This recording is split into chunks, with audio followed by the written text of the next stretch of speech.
Hello everyone. In today's episode, we're going to be discussing the polymorphic six-dimensional system that we have been developing in order to get results like this. So I'm just going to touch a little bit on it, just for anyone who hasn't been following.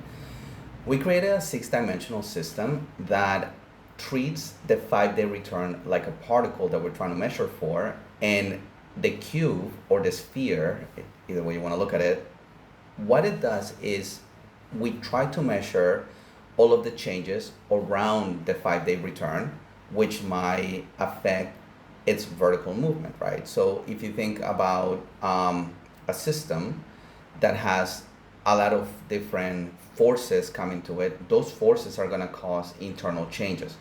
So what we're doing is, instead of only measuring the 5-day return, we're actually measuring all of the forces that could change that 5-day return, right? So what has the outcome been so far? Over the last 5 days, we peaked at $12,500 before we saw a slight decline back down to $9,000. But now, as you can see here, we have only invested $280,000, and that $280,000 return peaked at $12,000 before coming back down to $9,000. So just a natural pullback.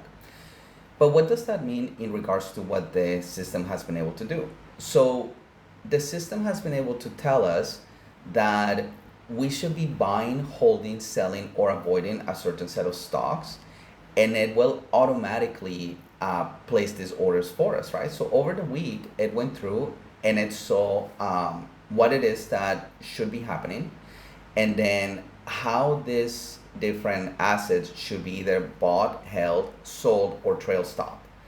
So if we start at the beginning of the week, we see here that on April 13, we were looking at orders from BK and Emma.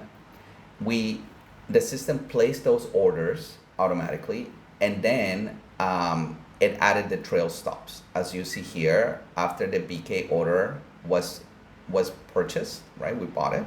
We added a trail stop, and then on the 14th, the trail stop was canceled. This was done automatically by the system, right? So the system basically measures the market, and then it understands that this particular trail stop is no longer useful, so it changes it. So how does that work? Well, what happens is we get a file like this, and once we approve on this file, once we accept that these things can be done, then we simply close this file and we approve those changes, and then the orders get placed. And then the system also tells us like why something will be placed or why it will not be placed. So if we're looking at Citigroup, for example, here, it says that we have 736 shares, and then that we should trim it to 710 shares. And the reason for that is because we have a sector hard cap trim. That basically means that we don't want any single stock to be controlling the entire sector or the entire portfolio, because if that stock should fail, then you're going to end up with a lot of issues with your portfolio, right?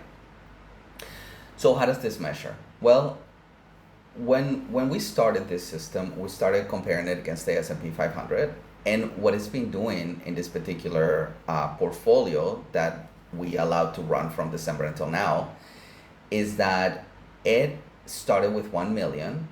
Over the course of December 22nd until April 17, it made 22.25% return compared to the S&P 500, which only made 3.81%.